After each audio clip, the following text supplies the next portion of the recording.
देखो, ज्ञान उपयोग का बदलना, अब अपन प्रवचन में आए उपयोग बदल गया, शुभ उपयोग हो गया। ये शुभ उपयोग है, जो स्वाध्याय सुन रहे हैं ना, ये शुभ उपयोग है। तो अशुभ उपयोग से हटके शुभ उपयोग में आए और आत्मा की बात सुनी। तो आचार्य कहते हैं इतने मात्र से श्रद्धा का परिवर्तन नहीं होता। ये तो उपयोग पलट गया, अभी बाहर जाओगे तो फिर उपयोग पलट जाएगा। तो जैसा उपयोग जैसा पलटेगा तुम वैसा अनुभव करोगे।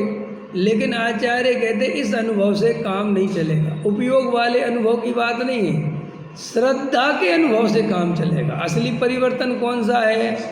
श्रद्धा का अनुभव और उपयोग वाले अनुभव में क्या अंतर है, बताओ। ये थोड़ा मार्मिक प्रश्न है, अगर जवाब दे सको, सोच सको तो सोचो। श्रद्धा के अनुभव में और उपयोग वाले अनुभव, उपयोग वाले अनुभव समझ गए? शुभ उपयोग, अशुभोपयोग और शुद्धोपयोग, ये 3 प्रकार का उपयोग है ना। तो उपयोग वाले अनुभव में और श्रद्धा के अनुभव में क्या अंतर है? हाँ, श्रद्धा वाला जो अनुभव है उसको उपयोग डिस्टर्ब नहीं करता, चाहे अशुभोपयोग हो तो और चाहे शुभोपयोग हो तो। श्रद्धा तो अपनी जगह जमी रहेगी, लेकिन उपयोग में ये प्रॉब्लम है। अगर अशुभोपयोग हुआ तो अनुभव अशुभोपयोग का ही होगा, और अगर शुभोपयोग हुआ तो अनुभव शुभोपयोग का होगा। और अपन जीवन भर इसी उपयोग के भरोसे जीते रहते हैं। हमारा जो जीवन का जीने का जो तरीका है वो इस उपयोग के भरोसे है।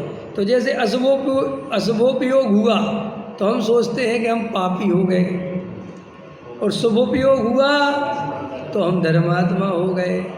मंदिर में दान दिया तो हम धर्मात्मा हो गए, और अगर पैसा कमाने चले गए, फैक्ट्री में चले गए तो हम पापी हो गए। आया समझ में? तो हमने अनुभूति का आधार क्या बनाया? उपयोग। अब ये हमारी यहाँ से मिस्टेक है, और फिर हम रात और दिन इस उपयोग को ही संभालने की कोशिश करते हैं। फिर ये संभालने का उपाय क्या दिखता है अपने को? ये बाहर की चीज़ें कि अगर घर में रहेंगे तो उपयोग खराब होएगा, मंदिर में जाएंगे तो उपयोग अच्छा हो जाएगा। ये अंतर दिखता है ना। तो अपन पूरी मेहनत ये उपयोग उपयोग उपयोग उपयोग में लगे रहते हैं, और वो उपयोग फिर भी कभी एक रूप होता ही नहीं। वो तो निरंतर जैसा सामने स्थिति बनी वो पलट जाता है तुरंत। जैसे विचार बाहर में चले, ये सब निमित्त नैमित्तिक संबंध है। जैसे जीव को सजो, गुरुदेव ले रहे ना, अभी आगे की लाइन में ले रहे कि भैया तुम अपने उस स्मरण को बाहर में लगा के रखते हो, उसकी जगह चिदानंद चैतन्य में लगा के रखो, तो वो बार बार आत्मा की अंदर में स्मृति बनेगी, तो वो तुम्हारे अंदर में निर्णय मजबूत करेगी। और उपयोग को बाहर में लगा, अब वो तो गुरुदेव श्री क्या कह रहे हैं? उपयोग को अपने स्वरूप में लगाने की अपने, लेकिन ये उपयोग को स्वरूप में नहीं लगाता, ये शुभ उपयोग में लगाता है। भगवान के सामने खड़े हैं आधा घंटा तक, उनके गा रहे हैं, भक्ति कर रहे हैं, अब याद नहीं आई दुकानदारी की तो सोचता है अशुभ उपयोग से बच गए। लेकिन भैया दुकानदारी की याद नहीं आई तो आत्मा की याद भी नहीं आई। तुम्हारा बस 1 घंटा भगवान के सामने खड़े रहे और या पढ़ते रहे या बैठे रहे तो तुमको ऐसा लगता है कि अशुभ से बच गए। देखो, आचार्यों ने जो शुभ भाव का इतना निषेध किया कि मोक्ष मार्ग में शुभ भाव ही है, पुण्य ही है, दया दान पूजा भक्ति ही है। गुरुदेव श्री जैसे महापुरुष 45 वर्षों तक यही समझाते रहे कि दया दान पूजा भक्ति में धर्म नहीं।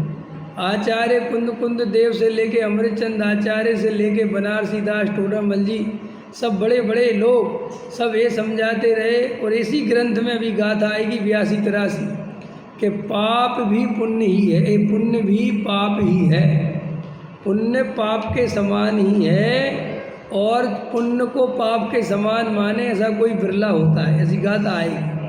तो इतनी निंदा क्यों करी? इसलिए ही करी है कि जीव को जो काल मिलता है आत्मा की अनुभूति का, भेद ज्ञान का, तत्व निर्णय का, उसको ये शुभ भाव खा जाता है। क्योंकि ये शुभ भाव की लार अंदर में बनी रहती है, अंदर में, अरे कम से कम अशुभ से तो बच गए। कम से कम अशुभ से तो बच गए। तो आचार्य कहते यही सबसे बड़ी प्रॉब्लम है इसके साथ। और कोई देखो, एक तो जीव का दुर्लभ है यहाँ तक आना। भाई जीव सच्चे देव शास्त्र गुरु के निकट आ जाए, ये कितना दुर्लभ है। नहीं है दुर्लभ, बहुत दुर्लभ है। अब एक तो महादुर्लभ है, और आ जाए और इसको भी ये समझ जाए नहीं, ये कितनी खतरनाक चीज़ है। एक तो पहले कहते तुम बहुत भाग्यशाली हो कि तुम्हें सच्चे देव शास्त्र गुरु मिल गए। फिर कहते अगर आत्मा का अनुभव करना है ना तो इनको भी छोड़ना पड़ेगा। अब ये यहीं से एक सुई अटक जाती है। ये कहता है कि हम तो नहीं छोड़ेंगे, हम तो देव शास्त्र गुरु बहुत बहुत इनका बहुत उपकार है।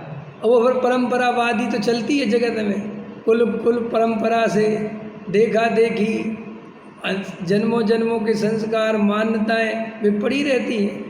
तो अपन क्या बता रहे थे कि शुभोपयोग अशुभोपयोग इनकी अनुभूति तो है जीव को, लेकिन श्रद्धा की अनुभूति नहीं है।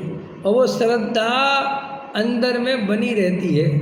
जैसे देखो, अपन बाहर में इतना सुनते रहते हैं, मैं त्रिकाली ध्रुव हूँ, मैं रागादि से भिन्न हूँ, मैं स्वयं भगवान हूँ, मैं तो एक गायक भाव हूँ। ऐसा समझना मेरी बात। ऐसा क्षण भर के लिए बातें सुनी तो उपयोग में ये बातें घूमी तो थोड़ी देर के लिए ऐसा अनुभव आने लगता है कि नहीं आने लगता। वाह, अपन तो बने बनाए शुद्ध हैं भाई, क्या रखा है रागादि।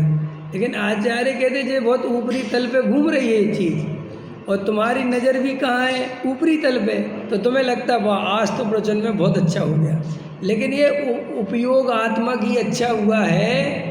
बाहर निकलते ही ये सब भूल भाल जाओगे। और बाहर भूल गया और बाहर में फिर लग गया, तो वो जो श्रद्धा में परिवर्तन होना था वो नहीं हो पाता, क्योंकि वो ऊपरी तल पे। जैसे मान के चलो कोई घाव हो गया या कोई चीज़ उदाहरण जो तुम समझ लो, अब उसमें दवाई डाली तो ऊपर ही ऊपर दवाई डालता है, अंदर घाव के अंदर दवाई जाती नहीं। और वह फटाफट पट्टी कर लेता है कि ज़्यादा अंदर दर्द होगा जब तक तुम तो दवाई डल गई ना तुम्हें। अरे भैया असली घाव के अंदर दवाई तो जाने दो, अरे सब हो गया वो सब चली जाएगी। और मन पट्टी कर लेता है, अगले दिन फिर खोलता है, फिर पट दवाई, लेकिन वो दवाई अंदर जाती ही नहीं तो असर होता नहीं। ऐसे ही क्या होता है, प्रवचन में आते हैं, सुनते हैं, और सुनकर थोड़ी देर के लिए बहुत अच्छा लगता है और फिर चला जाता है। तो फिर चला जाता है, फिर काम धंधे। तो वो क्या सोचता है, काम धंधा भी तो जरूरी है, घर गृहस्थी भी तो जरूरी है, समझ में आया कि नहीं? भाई ये सब तो करना ही पड़ेगा ना, यही तो मिथ्यात्व है। तो वो जो तुमने दवाई डाली थी वो दवाई का असर हुआ कहाँ? क्योंकि दवाई क्या थी कि तुम घर गृहस्थी वाले हो ही नहीं, तुम घर गृहस्थी चला ही नहीं सकते, घर गृहस्थी तुम्हारी है ही नहीं, असली दवाई तो ये थी। अब वो ये बात बाहर में जाके भूल जाता है, तो वो मिथ्यात्व बना रहता है। ऐसा अपन ने एक आध बार नहीं किया, ऐसा अपन ने अनंत बार कर लिया।